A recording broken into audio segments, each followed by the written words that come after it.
Ako si Pangutong, pinuno ng angkan ng Pang. Lubos akong nagpapasalamat sa inyong pagtanggap.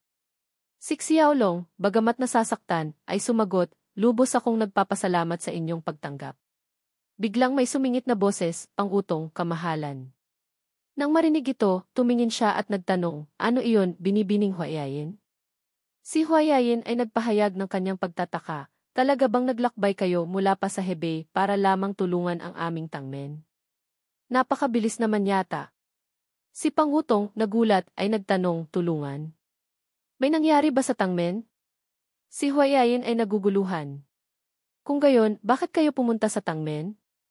Hinawakan niya ang buhok ni Xiaolong at nagtanong, anong nangyayari? Nag-aalangan siyang sumagot, opo. Pagkatapos, dinala nila ang grupo ni Pangutong sa bulwagan ng pagpupulong. Matapos marinig ang maikling paliwanag, hindi niya napigilang sabihin, ano? Nagpakita ang kulto ng dugo. Mumiti si Huayayin at sinabing, nalipol na po sila, pinuno Pang. Nakahinga ng maluwag si Pangutong. Dapat pala mas maaga akong dumating. Si Tang Zesan ang nagsalita, anong pakay ng inyong pagpunta, pinuno Pang? Bigla siyang natauhan. Nakalimutan kong sabihin. Dahil sa kulto ng dugo kaya ako halos mabaliw. Sa totoo lang, pumunta ako rito para humingi ng tulong sa tangmen. Nagulat si Tang Zesan at nagtanong, tulong. Tumango siya at muling bumuntong hininga. Bigla, itinaas ni Pangutong ang kanyang boses, ipasok sila. Batiin ninyo ang mga nakatatanda. Si Jum Haiwon, na nakaupo sa tabi, ay nagtatakang sumulyap. Dahan-dahang bumukas ang pinto at may marahang tunog. Isang lalaki ang pumasok, may madidilim na bilog sa mata na parang panda. Nang makita ito ni Xiaolong, lihim siyang natuwa at bumati, kamusta po? Hindi na ako bata, sabi ng lalaking may madilim na bilog sa mata, at tumingin sa likuran, binibini, bumaba na po kayo. Binibini? Kailangan mong batiin ang mga nakatatanda ng Sichuan Clan. Ang lahat sa mesa ay nagtatakang nagtanong sa kanilang sarili, sinong binibini? Wala kaming nakikitang babae maliban kay Huayayin. Biglang may narinig na mahinang boses mula sa likuran ng lalaki. Natatakot ako. Nang marinig ito ni Xiaolong, nagulat siya. Maging si Huayayin ay hindi rin makapaniwala. Isang batang babae na may malalaking mata ang nakatulala sa kanila, maihawak na kendi. Nang makita ng batang babae ang napakaraming tao, nahihiya siyang sumigaw at kumain ng kendi. Pagkatapos, nagbigay siya ng galang tulad ng isang matanda at nagpakilala, magandang araw po, ako si Pang Xiaonyu ng angkan ng Pang. Binuhat siya ni Pangutong at muling ipinakilala, ang aking anak. Nagtatakang nagtanong si Xiaolong. Maging si Huayayin ay nagulat at napansin ang pagkakaiba sa pagitan ng mag-ama. Hindi niya mapigilang humanga sa kanyang sarili. Tunay ngang himala ng dugo. Tumawa ng malakas si Pangutong dahil magkamukha kami kaya napansin ninyo. Hinaplos niya ang ulo ng kanyang anak. Kung sa bagay, ang batang ito ang dahilan kung bakit ako nagpunta sa tangmen. At ang batang babae, hindi alam kung saan kumuha ng isa pang kendi, ay masayang kumakain. Sabi ni Pangutong ng may sinseridad, hindi maganda ang kalusugan ng aking anak. Sana matulungan ninyo kami. Nagtanong si Tang Zesan, saan ang masama sa kalusugan ng inyong anak? Nagtataka sa kanyang sarili, hindi maganda ang kalusugan. Lihim ding pinagmasdan ni Xiaolong ang batang babae. Naubos na ang candy kanina, at ngayon ay maihawak na siyang ilang piraso ng biskwit. Nang gabing iyon, hindi makatulog si Xiaolong sa kanyang kama. Ang mga ipis sa kanyang tabi ay gumagapang. Nakahiga siya at nag-iisip na pagkatapos marinig at suriin ang mga sintomas ni Pang Xiaonyu, sa wakas ay hindi niya matukoy ang sanhi. Dinuro niya ang pisngi ng isang ipis. Naalala niya ang paliwanag ni Pangutong. Tumingin si Pangutong sa kanyang anak at pagkatapos ay nagkwento, paminsan-minsan, hirap siyang huminga at nagkakaroon siya ng malalaking pulang pantal sa kanyang katawan. Mas malala pa, minsan nawawalan siya ng malay. Lumilipas ang oras at nagigising siya, ngunit hindi ko alam kung ano ang sanhi. Bahagya siyang naiinis na nagsabi, hinanap ko na siya sa lahat ng dako, at dinala ko pa siya sa mga alagad ni Yaoxian, ngunit sinabi nila na lubos siyang malusog. Nakakabaliw na talaga. Nagulat si Tang Zesan at nagtanong, kakaibang salita. Tumango si Pangutong. Sabi niya, maaaring ito ay sintomas ng pagkalason dahil may naglagay ng lason, ngunit walang sinuman sa aming angka ng pang ang gagawa nito. Nahihirapan ding intindihin ni Xiaolong. Pagkalason? Mahinang sabi ni Tang Zesan. Kung totoong ang may lason, maaaring ang problema ay nasa loob. Agad siyang sumigaw, makatitiyak ako na walang sinuman sa angka ng pang ang gagawa nito. Pagkatapos ay kinamot niya ang kanyang ulo sa pagkalito. Huwag na nating pag-usapan ito. Ayokong maghinala sa sinuman sa angkan. Sumang-ayon si Jum Haiwon, tama, dahil walang kasiguruhan, huwag tayong magmadaling magbigay ng konklusyon. Ang lason ay hindi palaging dahil sa may naglagay nito. Nagbigay ng ideya si Tang Zesan, kung gayon, ipapagamit ko sa inyo ang isang bakanting patio. Manatili kayo rito ng ilang panahon upang subaybayan ang kalagayan ng bata. Una sa lahat, sa tingin ko kailangan nating alamin kung ito ay pagkalason o kakaibang sakit. Sa loob lamang ng maikling panahon, halos naubos na ni Pang Xiaonyu ang mga biskwit. Masayang sinabi ni Panggutong, maraming salamat, pinuno ng angka ng Tang. Sa mga susunod na araw, sana ay hindi kayo magalit. Naalala ni Xiaolong ang kanyang mga naobserbahan. Bulong niya, bakit parang type isa diabetes sa mga bata? Hindi alam kung saan kumuha ng isa pang candy. Napabalikwas siya ng upo at nag-isip, ang diabetes ba ay nagiging sanhi ng pantal? Kung may malinaw na sintomas, dapat mas madaling makita. Biglang may marahas na katok sa labas ng pinto, at pagkatapos ay nag-alalang boses, dakilang Xiaolong.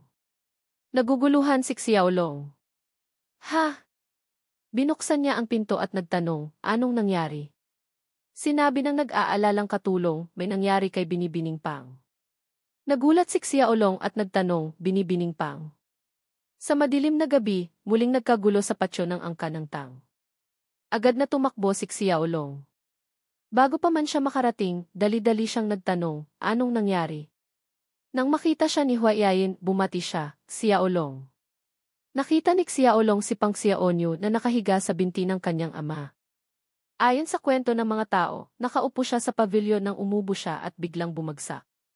Hinuha ni Tang Zesan, kung nawalan siya ng malay dito, kung gayon makatitiyak tayo na walang espiya sa angka ng Pang. Mahigpit na kinuyom ni Panggutong ang kanyang mga kamao, at madilim ang kanyang mukha. Posible kaya? Nag-aalinlangan si Tang Zesan at tinawag si Pinuno Pang. Bigla, malakas niyang sinuntok ang kanyang mukha. Nagulat ang lahat at sumigaw, Pinuno Pang. Tumahimik ang lahat, tanging ang tunog ng nahuhulog na ngipin sa lupa ang nakakuha ng atensyon ng lahat. Bagamat dumudugo ang ilong at bibig ni Panggutong, nakangiti pa rin siya at sinabi, paumanhin, bagamat sinabi ko iyon, hindi ko mapapatawad ang aking sarili dahil sa bahagyang pagdududa sa mga tao sa angkan. Isang malaking lalaki, ngunit umiiyak na parang batis, ang umiiyak na nagsabi, kung bumagsak din si Xiaonyu dito, kung gayon dapat may ibang dahilan.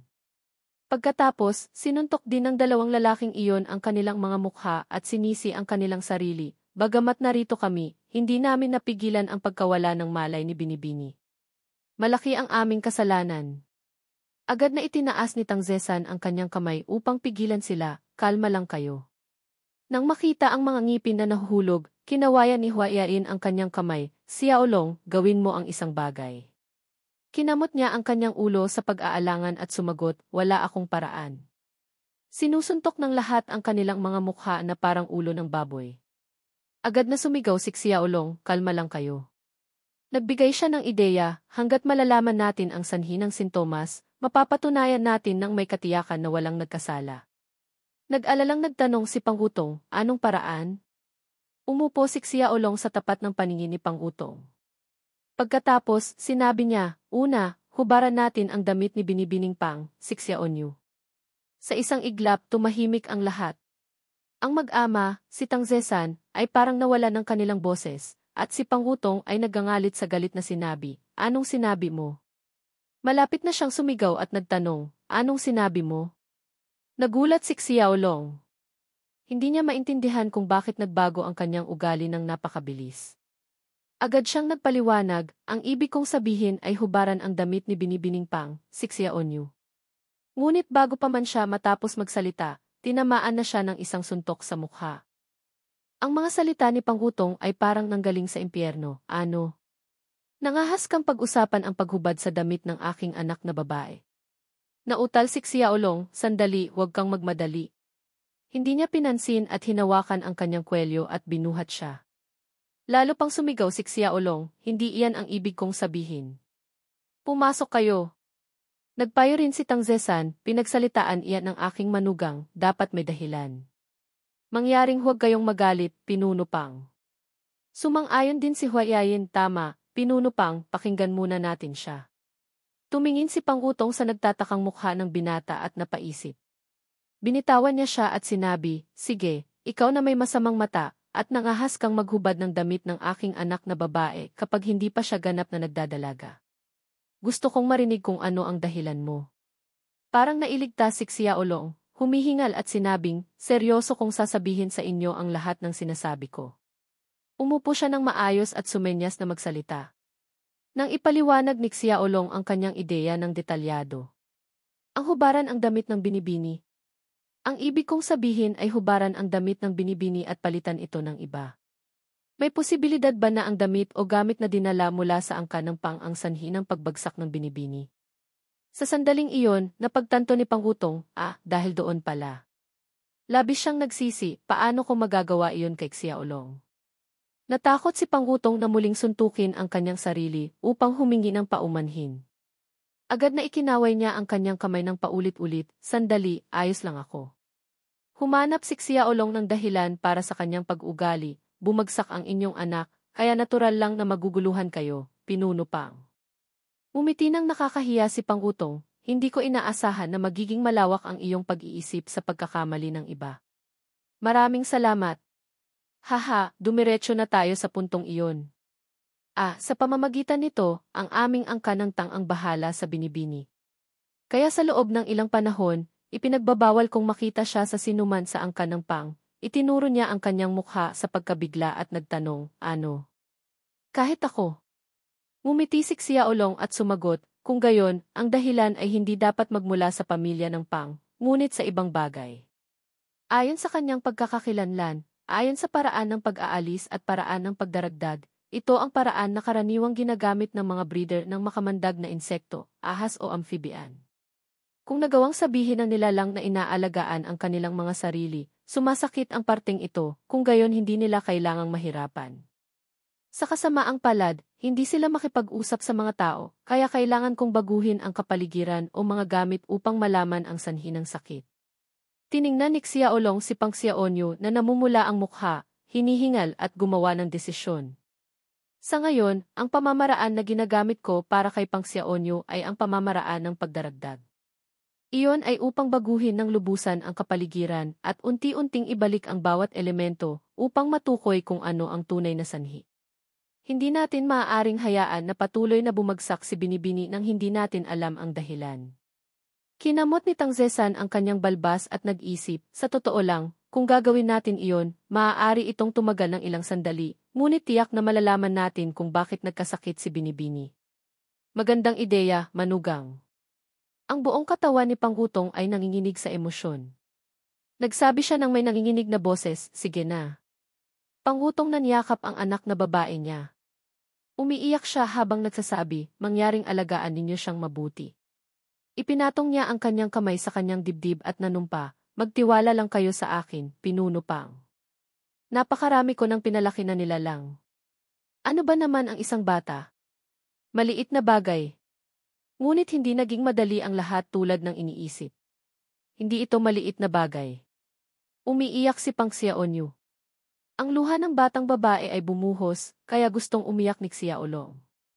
Natakot siya dahil sa sandaling nagising si Binibini, nagsimula na siyang umiyak at umalis na si ate at ang biyenan upang ihanda ang mga kailangan sa pag-aalaga ng isang bata. Pagkatapos, si Yaolong ay naiwan mag-isa kasama ang isang masungit na bata.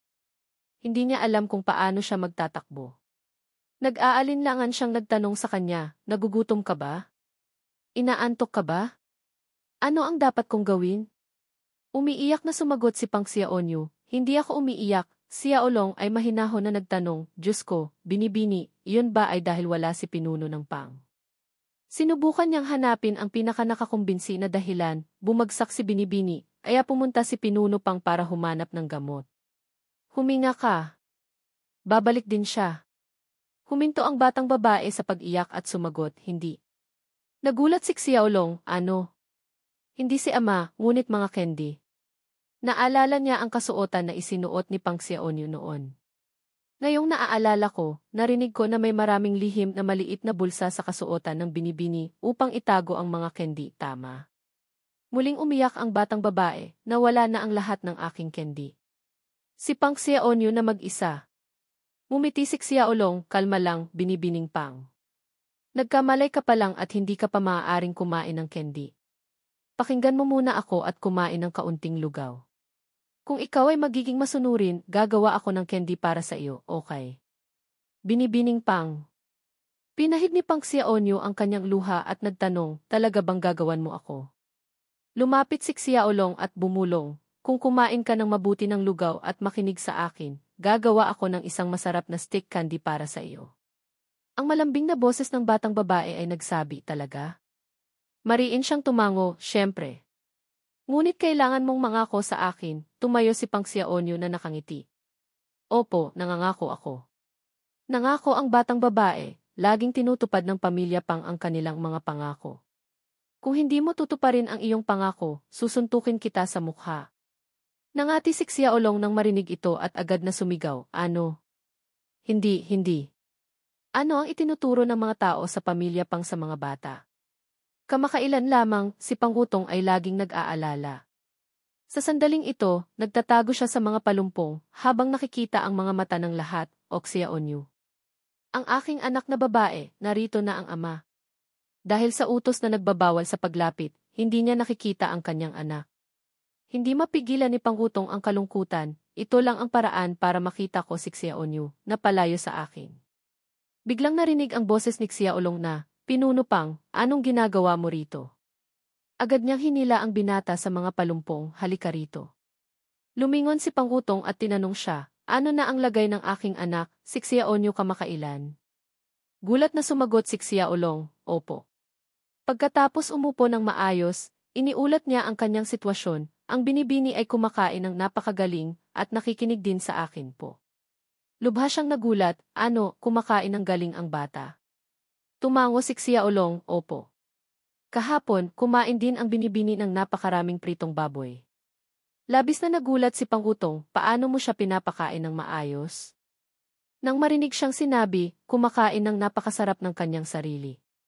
Itinaas niya ang kanyang kilay at hindi naniniwala, imposible, hindi ko nagawa ang ginagawa mo, ngunit nagawa mo. Habang nag-uusap ang dalawa, may papalapit at nagulat ang dalawa sa pagtingin. Lumabas na si Huayayin. Ipinatong niya ang mga kamay na iginagalang ang pagbati na kay Panggutong. Maginoo si Panggutong, nagpapasalamat kay Huak Xiaolong sa pagprotekta sa kanyang anak. Tumingin si Huayayin Xiaolong sa batang babae, pinapanood ang Binibining An. Tinawag niya si Hernyang. Pagkatapos ay hinila pabalik ni Xiaolong Xiao ang pinakamatandang anak sa lugar na tinawag ng taong naapektuhan. Panggutong. Nang marinig iyon, tumingin siya sa Xiaolong habang natatakot pa rin siya. Sinabi ni Xiaolong kay Hernyao bago siya pumunta sa pagsasanay ng kaunti. Panggutong. Dahil nalaman ni Xiaolong ang pangalan ng kanyang sinundan. Xiaolong. Hiling niyang makapaglaro kahit paano na naglalaro si Jin Maofeng. Ang nakita ni Panggutong sa paksang ito at nang makita ito. Para kay Jin Maofeng at nais niyang maging masunurin si Jin Maofeng sa oras na iyon. Xiaolong at nagpapatuloy na dumaloy. Kahit na paano ay nakarating siya kay Xiao, nagpapatuloy man sila. Pangwakas sa lahat ng posisyon kayang gawin. Xiaolong. Sinusubaybayan ang nakakamanghang pangyayaring tinukoy. Tinutukoy niya sa iyo ang dahilan para sa kahirapang tinutukoy ng nakaraan. Xiaolong. Mga pagbabago sa Binibining Feng dahil pinaniniwalaan na. Ang pagsasamahan at pag-unawa sa pagitan ng kanilang dalawa, ng dalawang ito na. Kaya malapit dito. Kaya nagsasabi ng pangungusap na kaya naming makipag-usap ng matamasa.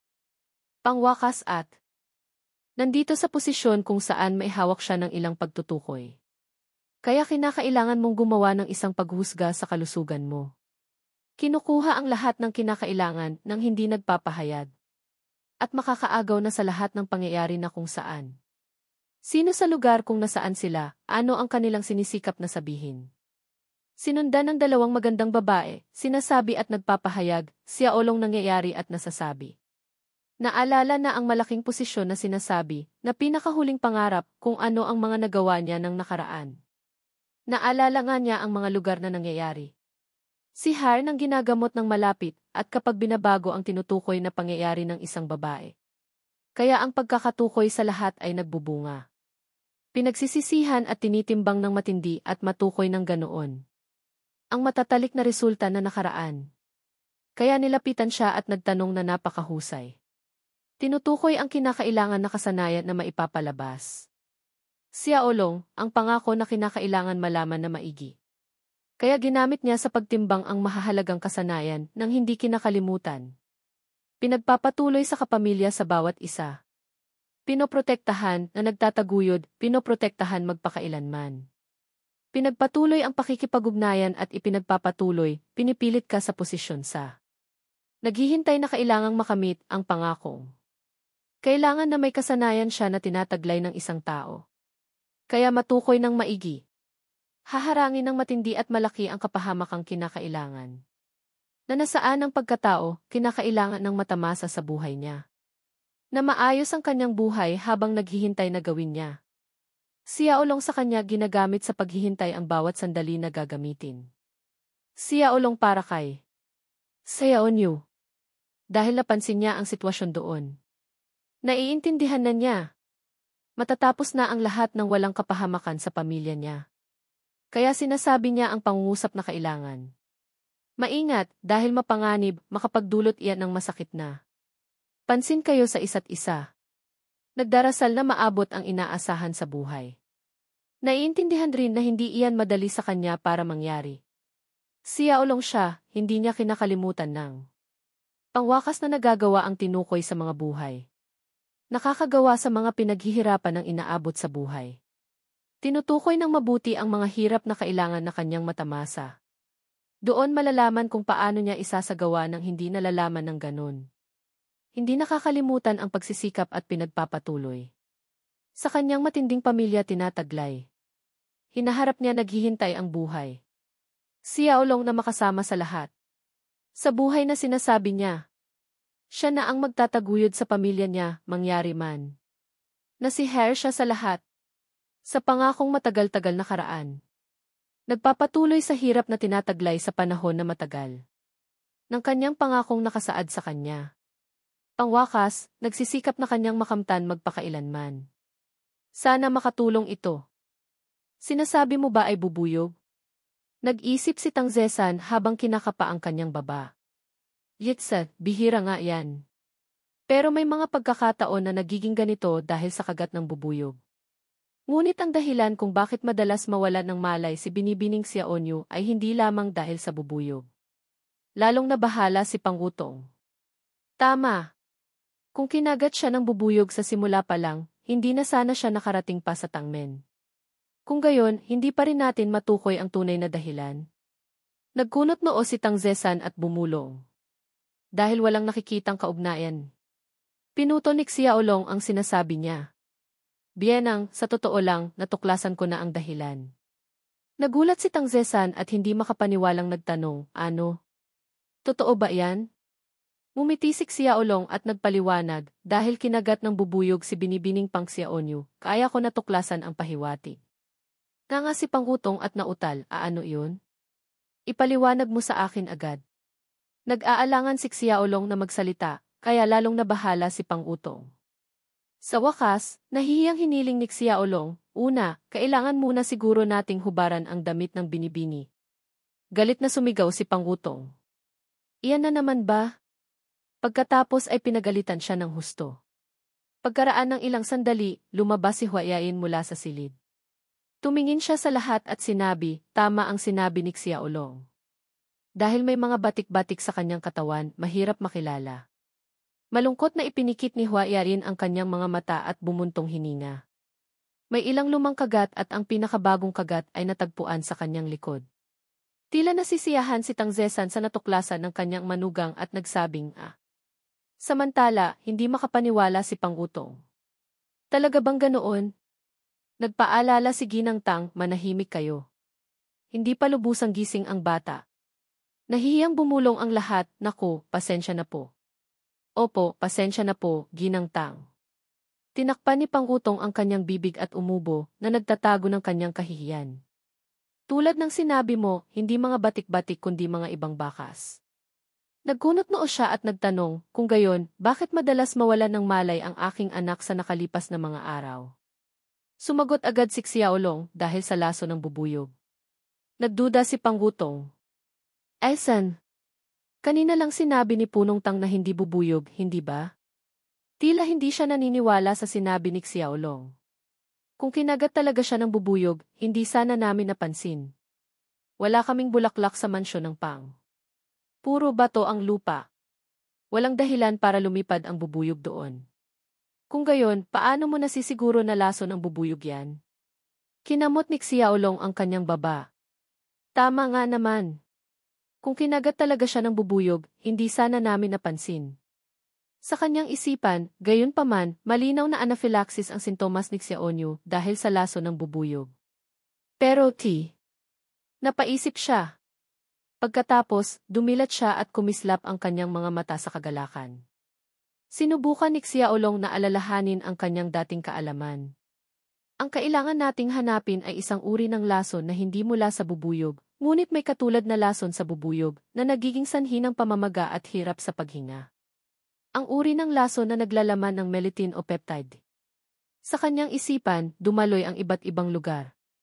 Kung ito ay ang Hilagang China, ito ay ang lalawigan ng Hebei, kung saan ang klima ay temperate continental. Ang makamandag na hayop na maaaring lumitaw sa lugar na ito ay ilan sa mga hayop ang inilista ni Xiaolong. Cobra na may puting labi, o kilala rin bilang puting ulo na cobra, Chinese scorpion, pulang dibdib na ants, pulang sunog na ants ng China.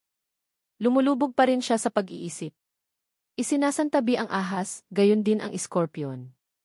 Sa pagkakita ng dalawang lalaki na ito, nagtataka silang nag-usap, ano kaya ang ginagawa niya? Nag-iisip kung ano ang dapat gawin, tingnan natin. Muling naalala ni Xiaolong si Pang Xiaonyu.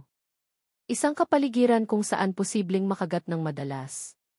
Mga karaniwang gawin ni Xiaonyu. Naalala ko ang hilig na kumain ng matamis, kaya nagising ako. Naalala ni Xiaolong ang sinabi ni Hua Yarin na may isang lihim na bulsa sa kanyang damit upang itago ang matatamis. Napangiti siya ng may kasiyahan. Nahanap ko na. May kumpiyansang sinabi ni Xiaolong sa lahat, opo, totoo na ito ay laso ng bubuyog. Maaari kayong magtiwala sa akin. Nang marinig iyon ni Hua Yarin, nag-alangan siya. Habang si Pangutong ay hindi pa rin sigurado. Ha? Anong nangyayari dito? Malinaw na walang anuman bubuyog sa Pang. Ngumiti siya at ipinaliwanag, alam ninyong mga tangmen ito. Ngunit ang lason ay hindi palaging lumilikha ng parehong epekto sa lahat. Idinagdag ni Tang Zesan upang mapataas ang kredibilidad, ang iba ay isang maliit na patak lamang ang kailangan upang patumbahin sila, ngunit may iba na hindi apektado kahit na gumamit ka ng 10 beses ang dami. May katwiran ang sinabi ni Xiaolong, pinuno Pang. Ang parehong uri ng lason, ang epekto ay naiba depende sa katawan ng bawat tao. Tanong ni Xiaolong kay Pangutong, ipinanganak na mahina ang katawan ni Xiaonyu. Mas sensitibo siya sa laso ng bubuyog kaysa sa karaniwang tao. Kumpirmado na ninyo kanina, hindi ba? Tumango siya, tama. Unti-unting nagsalita si Xiaolong, hindi pa man natin binabanggit ang ibang bagay, mahina na ang katawan ni Xiaonyu sa laso ng bubuyog. Gayunpaman, hindi pa siya kinagat ng bubuyog sa bahay. Kung gayon, hula ko ang isang posibilidad. Hindi niya maintindihan kung bakit, ngunit pinagpapawisan at nababalisa si Pangutong. Ano iyon? Ibinukod ni Xiaolong si Jin Maofeng bilang bubuyog. Ngunit isa siyang napaka-espesyal na bubuyog. Lumipas ang takip silim. Pagsapit ng gabi, nagtipon ang lahat sa isang lugar na may mga ilaw na nakasindi. Nagtatakang nagtanong si Pangutong, talaga bang narito ang nilalang na yon? Masigasig na sumagot si Xiaolong, opo, siguradong narito siya. Itinuro niya ang isang lugar at pagkatapos ay tumingin kay Binibining Huayain. Pakiilawan naman po ang lugar na ito. Lumapit si Huayain, sige. Ang matatamis na inilagay ni Xiaolong sa lupa ay kinakain ng isang grupo ng maliliit na itim na nilalang. Biglang bumaling ang isang nilalang na mas malaki sa laki, mula sa pagkain ng halaman hanggang sa pagkain ng karne, at kinagat ang ulo ng kanyang kapwa. Sinamantala ni Xiaolong ang pagkakataon at hinuli ang malaking nilalang. Napatawa siya, ang cute na demonyo. Bumiti siya at sinabi sa lahat, ito ang kriminal. Hindi maintindihan ni Panggutong at nagtanong, hindi ba't langgam yan? Hindi naman bubuyog ang langgam. Hiniling ni Xiaolong na tingnan niya itong mabuti. Kung tutuusin, isa rin siyang variant ng bubuyog. Inulit ni Panggutong ang mga kakaibang salita. Variant ng bubuyog? Matapos siyang suriin ng mabuti, nagulat si Panggutong at sinabing ito. Tinitingnan ang maliit na hayop na naglalabas ng tunog ng tiis dahil sa galit. Sa wakas, napansin ng lahat na mayroon itong tibo sa puwit. Ano? May tibo ang langgam? Ano? Tiningnan ni Tang Zesan ang matulis na tibo at bumulong, hindi ka panipaniwala to. Kaya pala tinatawag mo itong variant ng bubuyog. Hindi rin makapaniwala si Panggutong. Hindi ko akalain na may makamandag na tibo ang langgam. Ipinakilala ni Xiaolong sa kanila, ang nilalang na ito ang bumagsak kay Binibining Xiaonyu. Ito ay tinatawag na Wang Zhen Maants. Ito ang salarin na dahilan kung bakit nawalan ng malay si Xiaonyu. Ipinakita niya itong muli sa lahat. Kabilang sa order na Hymenoptera, pamilya na Formicidae. Ang tinatawag na Wang Zhen ants Pasicondila chinensis. Kung tutuusin, wala namang karayom ang mga langgam. Siguro nagtataka kayo. Sa totoo lang, ang mga langgam na ito ay umunlad mula sa mga ninuno katulad ng mga wasp. Kaya nagpapanatili pa rin ito ng maraming katangian ng wasp. Iyon ang dahilan kung bakit sa mga pag-aaral ng laso ng Zhen ants at wasp. Ang mga pasyenteng may anaphylactic shock dahil sa kagat ng Zhen ants ay nagpakita ng katulad na reaksyon sa laso ng wasp. Ayon sa mga resulta ng pag-aaral na naipublish na T. Sa sandaling ito, sumisigaw ang Wang Zhen ants sa kamay ni Xiaolong. Sa anumang kaso, itinuro niya ito at sinabi, pinaniniwalaan ko na, marahil, dumating ito para kunin ang mga demonyong nakulong sa mga matatamis, at pagkatapos ay sinaktan rin si Har. Dahil ang Wang Zhen Maants na ito ay nabubuhay sa pamamagitan ng pangangaso at pagkain ng ibang mga demonyong kulisap. Kung ihahambing sa nangyari noon kay Har, bukod pa rito, ang bakas pagkatapos makagat ay katulad ng mga spot, kaya hindi namin matukoy ng eksakto kung kinagat siya o hindi. Ilang araw pagkatapos gumising si Har, inisip rin niya na mga karaniwang spot lang iyon. Nga si Panggutong nang may pagtataka. Talaga ba? Hindi ko akalain na babagsak si Har dahil lang sa isang ordinaryong insekto. Nag-aalala siyang nagtanong, Punong Tang, kaya mo bang maghanda ng panlunas? Bahagyang nag-alangan si Tang Zesan at sumagot, mayroong panlunas para sa laso ng bubuyog. Ngunit sa mga taong may sensitibong katawan tulad ni Binibining Xiaonyu, mahirap maging epektibo ang panlunas. Sumigaw ng diretsyo si Panggutong, imposible. Kung gayon, ano na ang mangyayari kay Har? Sinabi ni Tang Zesan, sa anumang kaso, nalaman na natin ang dahilan. Mabuti na iyon. Ngayon, maaari na tayong maghanda bago muling bumagsak si Har. Bumulong siya ng nag-iisa, kaya pala. Sa puntong ito, huminga ng malalim si Panggutong. Pagkatapos, bumalik siya sa kanyang ulirat at tumingin kay Xiaolong. Sa pagbabalik tanaw, hindi pa ako nakapagpasalamat sa iyo. Salamat, binata. Bahagyang humiti si Xiaolong bilang pagkilala. Pagkatapos, umiti siya at sinabi, huwag kang mag-alala, Pinuno Pang. Kahit medyo nahuli na, mayroon pa ring paraan upang gamutin si Har. Parang hindi makapaniwala si Panggutong sa kanyang narinig at nautal, may paraan talaga? Sabihin mo sa akin agad, ano iyon? Sumagot agad si Xiaolong, ang paraan na iyon ay tinatawag na desensitization. Dahil natakot siyang hindi maintindihan ng lahat, ipinaliwanag ni Xiaolong bawat salita. Ang desensitization ay ang salitang na nangangahulugang alisin. Ang sensation ay ang salitang na nangangahulugang pakiramdam, at ang ization ay ang salitang na nangangahulugang bumuo. Pinagpapawisan siya at nagtanong, kailangan ba nahubaran ulit? Natakot siyang magkamali at agad na sumigaw, hindi iyon. Paliwanag ni Xiaolong, iniksyonan si Har ng laso ng bubuyog sa napakababang konsentrasyon ng paunti-unti. Ito ang paraan upang mabawasan ang kanyang pagiging sensitibo sa lason. Siyempre, kakailanganin ang maraming panahon. May tiwala siya sa paraang ito. Kung magiging matagumpay ang paggamot, hindi na siya babagsak dahil sa laso ng bubuyog. Sumang-ayon rin si Tang Zesan, iyan ay isang posibleng paraan. Kahit sa Tangmen, mayroon ding paraan upang mag-iniksyon ng lason ng paunti-unti upang sanayin ang paglaban sa lason. Nagtanong si Pangutong ng may pag-asa, kaya pagkatapos ng paggamot, hindi na babagsak si Har. Tumango si Tang Zesan at sumagot, magtatagal, ngunit napakataas ng posibilidad ng tagumpay. Nakinig siya, at lubos siyang nasiyahan at malakas na tumawa. Habang tinatapik ng malakas ang likod ni Xiaolong, nagsabi si Pangutong, maraming salamat, marami. Iniligtas mo ang aking anak. Ngunit nag-isip siya ng isang bagay sa kanyang isipan, at kumislap ang kanyang mga mata. Hinawakan ni Pangutong ang balikat ni Xiaolong, inalog-alog ito at nagtanong, dahil tinulungan mo ako ng ganito, paano ko ito maaaring baliwalain? Ano man ang gusto mo, basta gusto mo, ipangangako ko. Inalog-alog si Xiaolong hanggang sa mawala siya sa sarili. Hindi niya maintindihan kung bakit sa tuwing may natatanggap na tulong, palaging naglalabas ng blankong papel ng pera. Pagkatapos, itinikom niya ang kanyang mga kamay at marahang sinabi, sa totoo lang, si Har ay halos kapareho na rin ng aking kapatid. Paano ko siya manghihingi ng anumang kabayaran? Muling tinapik ang likod ni Xiaolong at sinabing, hoy, sa pamilya namin sa Pang, wala kaming konsepto ng pagiging mapagpakumbaba. Sabihin mo na. Bahagyang umubo siya at sumigaw, sandali. Nabali ang buto ko. Sa isipan niya, siguradong mamamatay na ako kung hindi ko agad maisip yan. Ngunit nag-isip siya ng isang bagay. Sumigaw si Xiaolong, hindi.